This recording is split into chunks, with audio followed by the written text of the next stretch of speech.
اعوذ باللہ من الشیطان الرجیم بسم اللہ الرحمن الرحیم۔ السلام علیکم ورحمۃ اللہ وبرکاتہ۔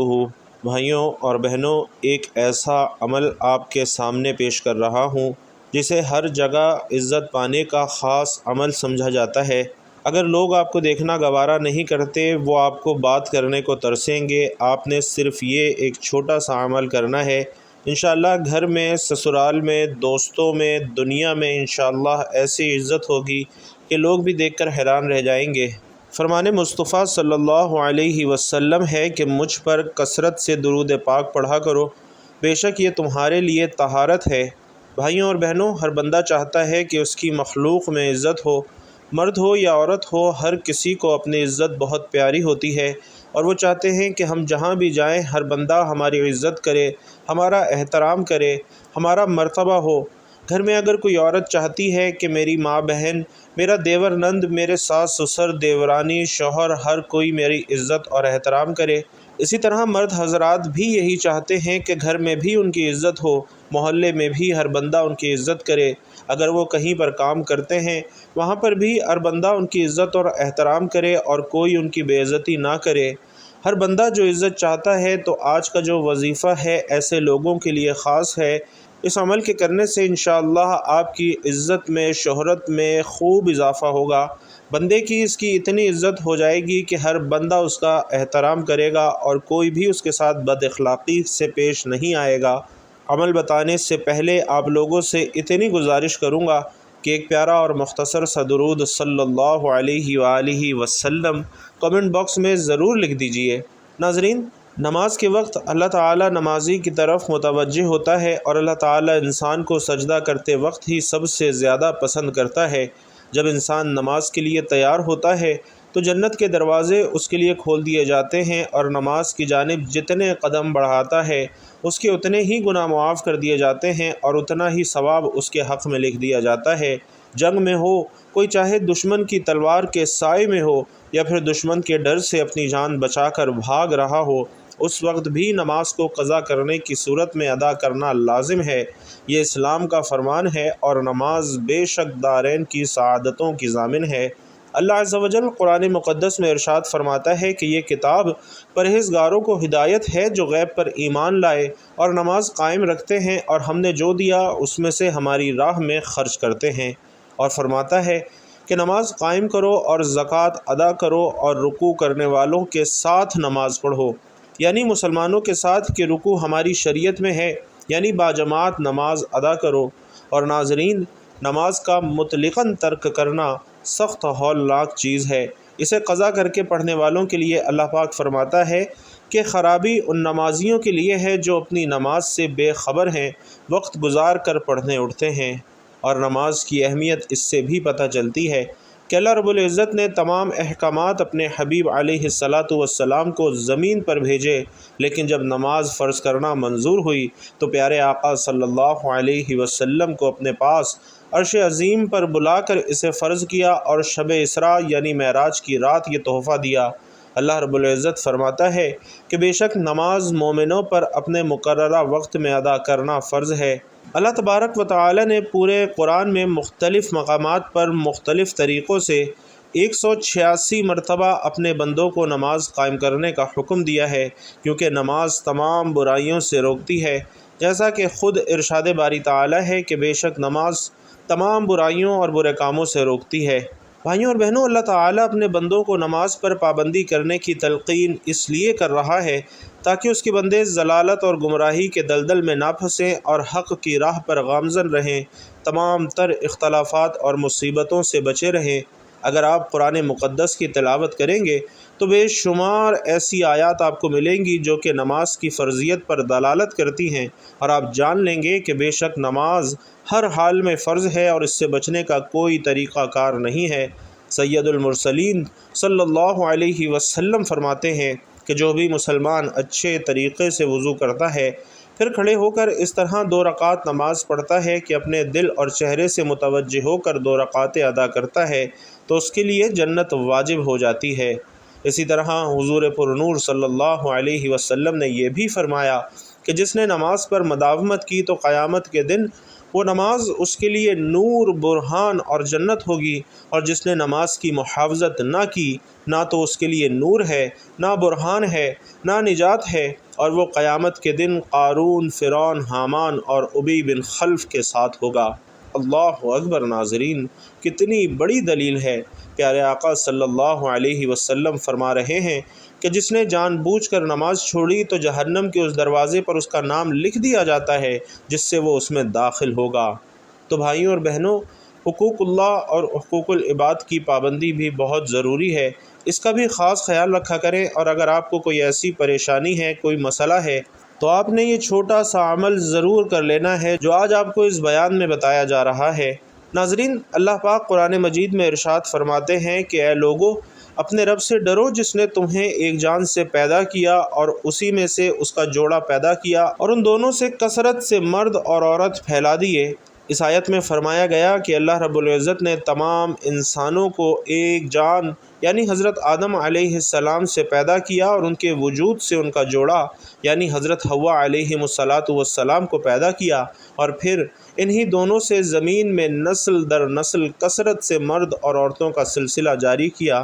قرآن مجید میں انسان کی ابتدا، تخلیق کے مراحل اور انسانی نفسیات پر بہت شاندار کلام موجود ہے، اور کیوں نہ ہو کہ انسان کو خدا نے بنایا ہے، اور بنانے والے سے زیادہ کون جان سکتا ہے۔ اس حقیقت کو اللہ رب العزت نے خود قرآن مجید میں یوں بیان فرمایا، کیا جس نے پیدا کیا وہ نہیں جانتا، حالانکہ وہی ہر باریکی جاننے والا بڑا خبردار ہے۔ ناظرین، قرآن مجید میں انسان کا خدا کی بارگاہ میں مقام، اس کی خوبیاں، خامیاں، مثبت منفی پہلو، طاقت، کمزوری، نیز طاقت کے درست استعمال اور کمزوریوں سے نجات کے طریقے بڑے ہی خوبصورت انداز میں بیان کیے گئے ہیں۔ اللہ رب العزت نے انسان کو دیگر مخلوقات سے معزز اور مکرم بنایا ہے۔ چنانچہ قرآن کریم میں فرمایا کہ بے شک ہم نے اولاد آدم کو عزت دی اور انہیں خشکی اور دری میں سوار کیا، اور ان کو ستھری چیزوں سے رزق دیا، اور انہیں اپنی بہت سی مخلوق پر بہت سی برتری دی۔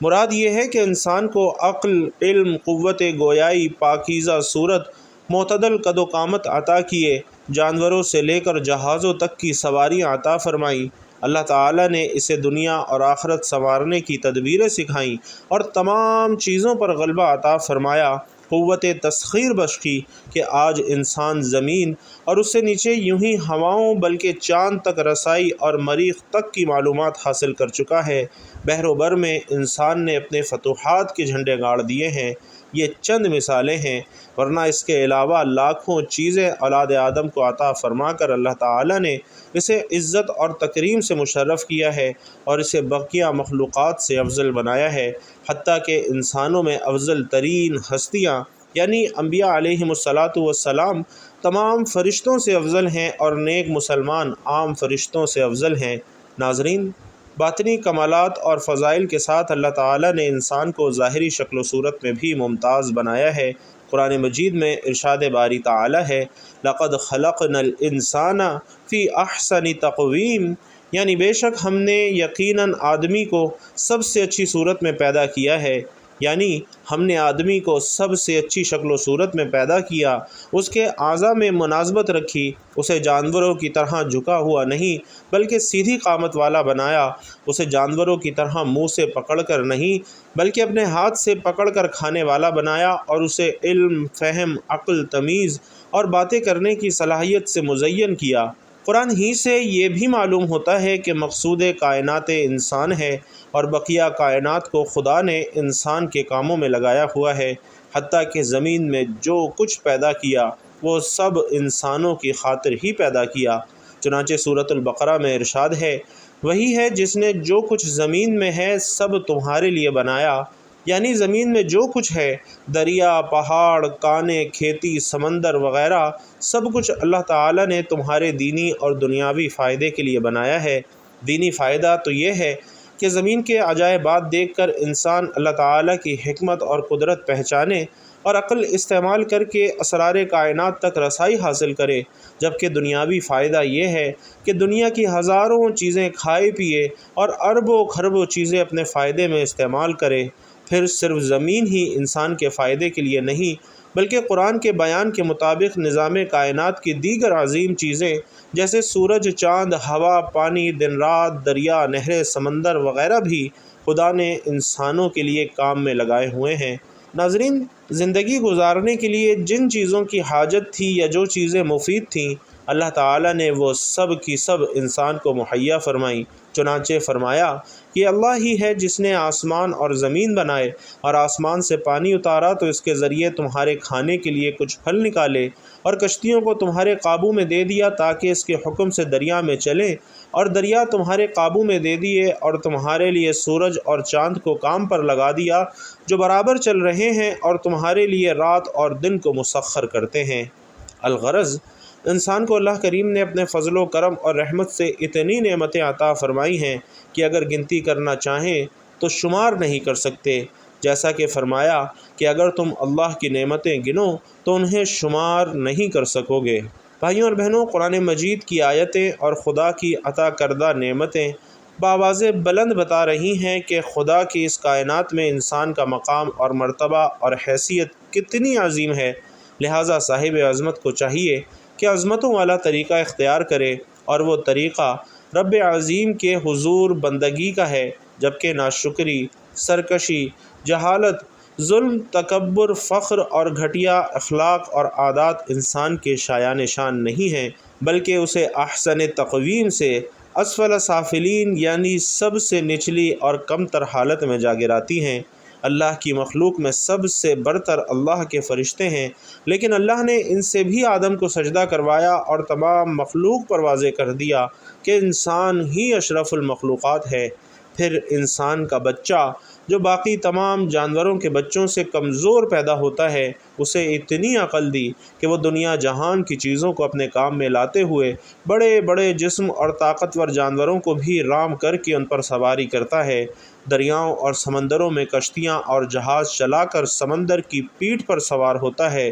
تمام مخلوق کے مقابلے میں کھانے کے لیے اعلیٰ سے اعلیٰ اور لذیذ سے لذیذ صاف ستھرے کھانے اپنی خوراک کے لیے تیار کرتا ہے، اعلیٰ سے اعلیٰ لباس اور رہائش کے لیے مکان تعمیر کرتا ہے۔ یعنی جتنا اقتدار اور اختیار اللہ تعالیٰ نے انسان کو عطا کیا، اتنا دوسری کسی مخلوق کو عطا نہیں کیا، اور انسان کے اندر بھی ایک پوری کائنات آباد ہے۔ اسی لیے انسان کے اندر کی دنیا کو عالم اصغر کہا جاتا ہے، اور بیرونی دنیا کو کائنات یا عالم اکبر کہا جاتا ہے، اور اسی حوالے سے عالم اصغر یعنی انسان تمام مخلوقات میں امتیاز خصوصیات کا حامل ہے، جس کی بنا پر وہ دوسرے تمام جانداروں سے افضل اور اشرف ہے۔ مفاد خویش، تحفظ خویش اور بقائے نسل وغیرہ ایسے طبی تقاضے ہیں جو ہر جاندار اور اسی طرح انسان میں بھی پائے جاتے ہیں، یعنی انسان کو درج ذیل خصوصیات دے کر اسے تمام مخلوقات میں ممتاز اور اشرف بنایا گیا ہے۔ زمین اور اس کے ماحول میں بے شمار چیزیں ایسی ہیں جو انسان کے لیے مسخر کر دی گئی ہیں، اور وہ ان سے جیسے چاہے کام لے سکتا ہے، اور یہ صفت انسانوں کے علاوہ دوسرے کسی جاندار میں نہیں ہے۔ اسے خیر اور شر کی تمیز بخشی گئی ہے، وہ اپنے ہی کیے کاموں پر حکم لگا سکتا ہے کہ میں نے فلاں کام اچھا کیا تھا اور فلاں برا کیا تھا، اور یہ بات کافی حد تک اس کی فطرت میں رکھ دی گئی ہے، اور پھر اسے وحی کے ذریعے متنبع بھی کیا جاتا رہا ہے، اسے قوت ارادہ بھی بخشا ہے، اور وہ اپنے لیے اچھا یا برا کوئی بھی طرز زندگی اپنانے کا پورا اختیار رکھتا ہے، حتیٰ کہ ایک ایسا وقت آ جاتا ہے کہ وہ اپنے تحفظ کے فطری داعیہ کے علی الرغم کسی جذبے کے تحت اپنی جان دینے سے بھی دریغ نہیں کرتا۔ اسے عقل و شعور کا وافر حصہ عطا کیا گیا ہے، جس کے ذریعے وہ چند معلوم اور دیکھی ہوئی اشیاء سے مزید کچھ حقائق اور نتائج کا سراغ لگانے کی اہلیت رکھتا ہے۔ انسان کے علاوہ جتنی بھی جاندار مخلوقات ہیں تقریباً سب ہی سنتے بھی ہیں اور دیکھتے بھی ہیں،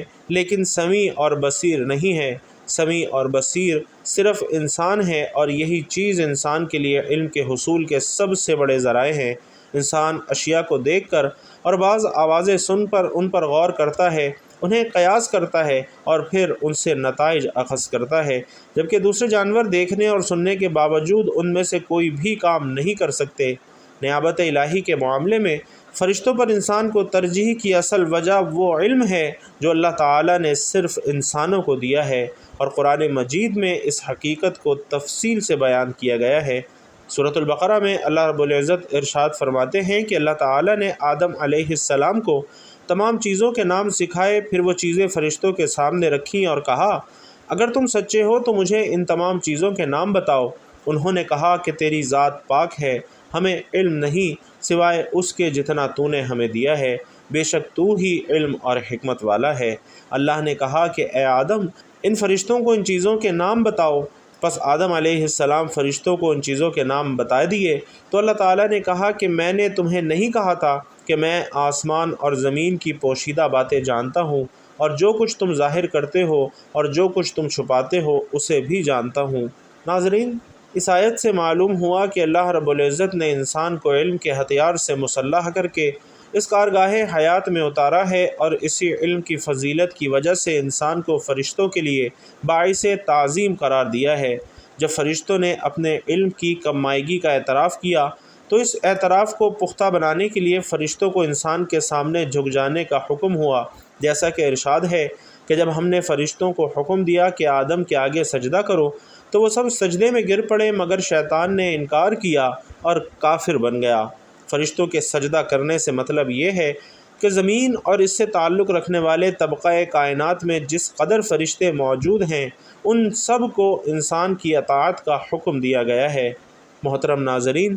جو کوئی بھی مرد یا عورت یہ چاہتا ہو کہ وہ چشم خلائق میں مقبول ہو جائے، اس کی خوب اچھی شہرت ہو، جہاں بھی جائے لوگ اس کی عزت کریں، احترام کریں، اس کے ساتھ عزت سے پیش آئیں، تو اسے چاہیے کہ وہ ہر روز فجر کی نماز کے بعد صرف 125 مرتبہ سورۃ الفاتحہ پڑھ کر اپنے مقصد کے حصول کے لیے اللہ رب العزت سے دعا مانگے۔ بفضل باری تعالی اس کی دعا قبول ہوگی، لوگوں میں اس کی شہرت ہوگی، ہر کوئی اس کی عزت کرے گا۔ اگر کسی خاص بندے کی عزت کے لیے آپ یہ عمل کرنا چاہتے ہیں تو وہ مقصد آپ کا خاص ہو کہ کوئی خاص بندہ جو ہے وہ آپ کی عزت یا احترام کرے، تو انشاءاللہ کچھ ہی دنوں میں آپ دیکھیں گے کہ اس کا بہت ہی زبردست نتیجہ آپ کو دیکھنے کو ملے گا اور وہ شخص آپ کی عزت کرنا شروع کر دے گا۔ ناظرین، خیر و برکت اور درست تلفظ کی نیت سے ایک مرتبہ سورۃ الفاتحہ سماعت فرما لیجئے۔ بسم اللہ الرحمن الرحیم، الحمد للہ رب العالمین، الرحمن الرحیم، مالک یوم الدین، ایاک نعبد و ایاک نستعین، اہدنا الصراط المستقیم، صراط الذین انعمت علیہم غیر المغضوب علیہم ولا الضالین، آمین۔ تو محترم ناظرین، اس صورت کو اتنی عاجزی سے پڑھیں کہ آپ کی دعا فوراً قبول ہو، کیونکہ جب گناہ گار بندہ روتا ہے تو عرش الہی ہل جاتا ہے، جیسا کہ ماں کا دل بچے کے رونے سے ہل جاتا ہے، اور پھر فوراً اس بندے کی دعا قبول کی جاتی ہے، اسے بخش دیا جاتا ہے، اور پھر وہ بندہ زمین و آسمان پہ سب کا پیارا ہو جاتا ہے۔ تو اللہ پاک اپنے بندے کی دعاؤں کو قبول فرماتا ہے۔ تو آپ نے بھی اس عمل کو پورے دل سے کرنا ہے۔ پوری کائنات اور اس کی ہر شے اپنے پورے وجود سے اس حقیقت پر گواہی دے رہی ہے کہ جس نے اس کو پیدا کیا ہے، جو اس کی پروردگاری اور نگہبانی کر رہا ہے، اس کی ذات ہر عیب اور کمزوری سے پاک ہے، اور وہ اس سے بالکل پاک ہے کہ اس کی خدائی میں کوئی اس کا شریک ہو۔ تو اگر آپ اس صورت کی تلاوت کرتے ہیں تو اس سے دنیا اور آخرت میں عزت اور شہرت نصیب ہوتی ہے۔ اس کی تلاوت کرنے سے اللہ تعالیٰ پڑھنے والے کو دنیا جہان میں عزیز بنا دیتا ہے، اس کو عزت اور شہرت ملتی ہے، زمین و آسمان میں اس کی شان و شوکت اور عزت اور شہرت کا ڈنکا بجتا ہے، اللہ تعالیٰ اسے دونوں جہانوں میں عزیز کر دیتا ہے۔ ان آیات کے اندر ناظرین تسخیر ہے، اللہ جل جلالہ اس کو عزت، شان و شوکت، برکت، وسعت اور جلال اور وجاہت عطا فرمائیں گے۔ اس کے اندر بڑی تاثیر ہے۔ اگر آپ آرام سے بھی پڑھیں تو 9 سے 10 سیکنڈ کے اندر آپ ایک مرتبہ سورۃ الفاتحہ پڑھ سکتے ہیں۔ اس طرح 1 منٹ میں آپ 6 سے 7 مرتبہ پڑھ سکتے ہیں، اور اس طرح یہ پورا عمل آدھے سے پونے گھنٹے کے اندر انتہائی سکون اور آرام سے کیا جا سکتا ہے، لیکن اس کے جو نتائج آپ کو دیکھنے کو ملیں گے وہ آپ کو حیران کر دیں گے۔ تو آپ اس عمل کو ضرور کیجئے۔ اللہ رب العزت آپ کو دونوں جہانوں میں عزت اور کامرانی عطا فرمائے، آمین یا رب العالمین۔ بھائیوں اور بہنوں، آخر میں آپ سے گزارش ہے کہ اگر بیان اچھا لگا ہو تو کمنٹ باکس میں ایک مرتبہ صدق دل سے سبحان اللہ ضرور لکھتے جائیے گا۔ اللہ تبارک و تعالی آپ سب کا حامی و ناصر ہو، آمین یا رب العالمین۔